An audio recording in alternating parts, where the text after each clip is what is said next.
आप ही क्या हुआ? कुछ नहीं, वो बस जैनब के पास जा रही थी, कुछ काम था उससे। उन्हें खुशखबरी भी सुनाइएगा। तो राहा को तो उन्होंने बचपन से पाला है, अब उसकी शादी होने जा रही है।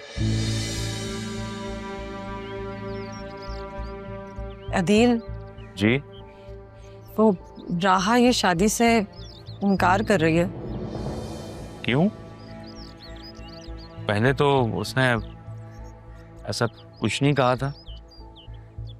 हाँ पता नहीं, मैं करती हूँ जैनब से बात। नहीं, मगर आप ही जैनब भी इस हवाले से क्या करेंगी?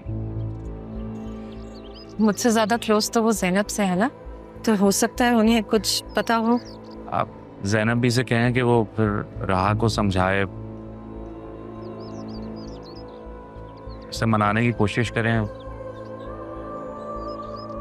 अभी जो पहले हुआ था वो वो दोबारा ना हो। मैं रिक्वेस्ट कर रहा हूँ आपसे। कैसी बातें कर रहे हो, शर्मिंदा तो ना करो। मैं करती हूँ बात, समझाऊंगी उसे ये शादी करनी होगी।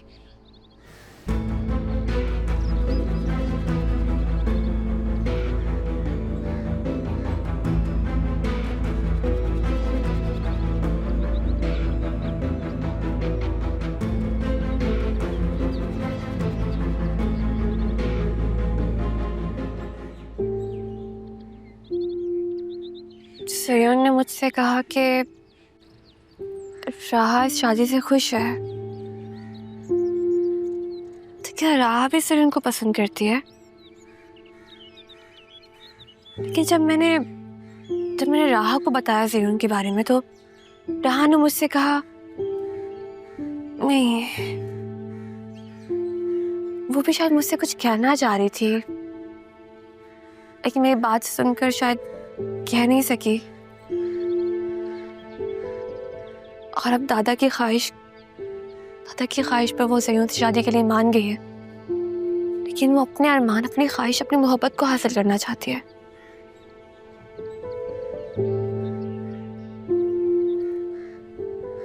इसीलिए सयोन को लगा होगा कि राहा खुश है।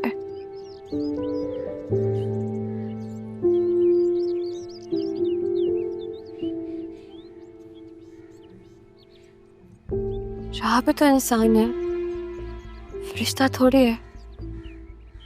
फिर सयोन जैसे इंसान से तो कोई भी शादी करने के लिए तैयार हो जाए। इस दिन राहा ने अरमान से भी यही कहा था कि वो सयोन से शादी कर लेगी। लेकिन जब मेरी राहा से बात हुई थी, तब राहा ने कहा था कि उसे सयोन में कोई दिलचस्पी नहीं है। शायद उसने मेरी वजह से कहा था कि वो मेरा दिल नहीं तोड़ना चाह रही थी, लेकिन अब दादा की ख्वाहिश पे वो अपनी ख्वाहिश पूरी करना चाह रही है। अगर ऐसा है तो फिर मुझे भी मामा की बात मान लेनी चाहिए। राहा को उसका दिल, उसकी मोहब्बत, उसकी ख्वाहिश लौटा देनी चाहिए। ऐसा कर सकती हूँ बतूल, शायद मुझे। पापा, I was looking for you। क्या बातें कर रही थी मेरी गुड़िया? कुछ नहीं, बस अपने आप से बातें कर रही थी। खुद से बातें कर रही थी? खुद से बातें तो शायर करते हैं, ये आदत कब से बढ़ गई? राहा के बारे में सोच रही थी। तो राहा की वजह से परेशान हो, मैं समझ सकता हूं। बेटा, राहा को इस वक्त तुम्हारी जरूरत है, उसे बिल्कुल अकेला मत छोड़ना। आसिया ने तुम्हें तो बता ही दिया होगा कि इस वीक उसका निकाह है। जी। लेकिन अभी आप ही ने बताया कि वो मना कर रही है। क्यों?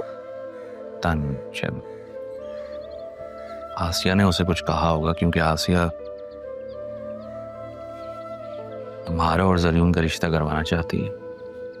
नहीं बाबा, मामा ने मुझसे खुद कहा था कि मैं ज़रीन और राहा की शादी में हेल्प आउट करूं। इतनी भी बुरी नहीं है मामा। कल से तुम्हारी मम्मा बहुत अच्छी अच्छी बातें कर रही हैं, मुझे उनकी तबीयत ठीक नहीं लग रही।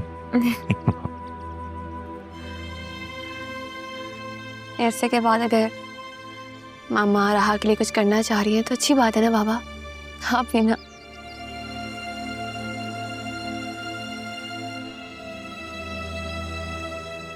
क्या ही मतलब, ऐसा भी तो हो सकता है ना कि राहा किसी और को पसंद करते हो, शायद इसी वजह से मना कर रही हो।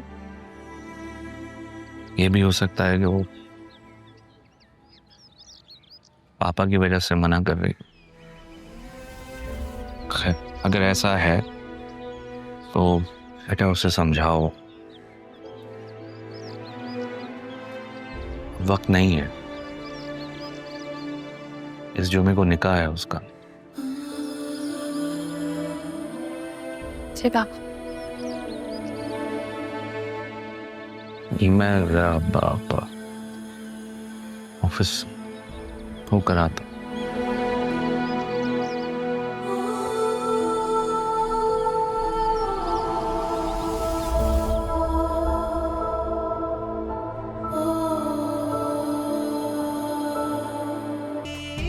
तारा,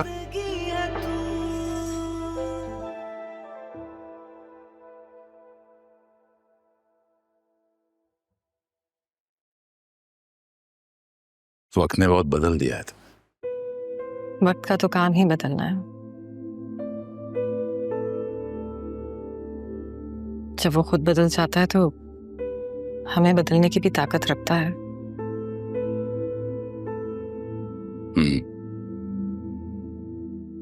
जब से यहाँ आया हूं सोचा था लड़ूंगा तुमसे, गुस्सा करूंगा, लेकिन जब तुम पे पहली नजर पड़ी सारा गुस्सा झाग बन गया। तब एहसास हुआ कि तुम्हारी मोहब्बत अब भी कहीं ना कहीं है मुझ में।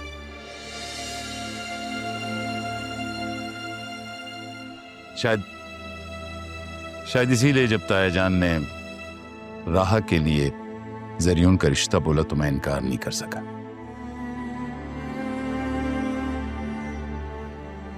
वो रिश्ता जो तब अधूरा रह गया था, अब मेरा बेटा पूरा करेगा। वसीम, हमारे माजी में जो कुछ भी हुआ उसका मेरी बेटी। शायद तुमने सुना नहीं मैंने क्या कहा। सोचा था लड़ूंगा तुमसे, गुस्सा करूंगा, तुम्हारी मोहब्बत अब भी कहीं ना कहीं है मुझ में, यही कहा था। जो बात रही नहीं उसे भला अपने सर पे क्या सवार करना। थैंक यू वसीम, आपने मेरे दिल का बोझ हल्का कर दिया।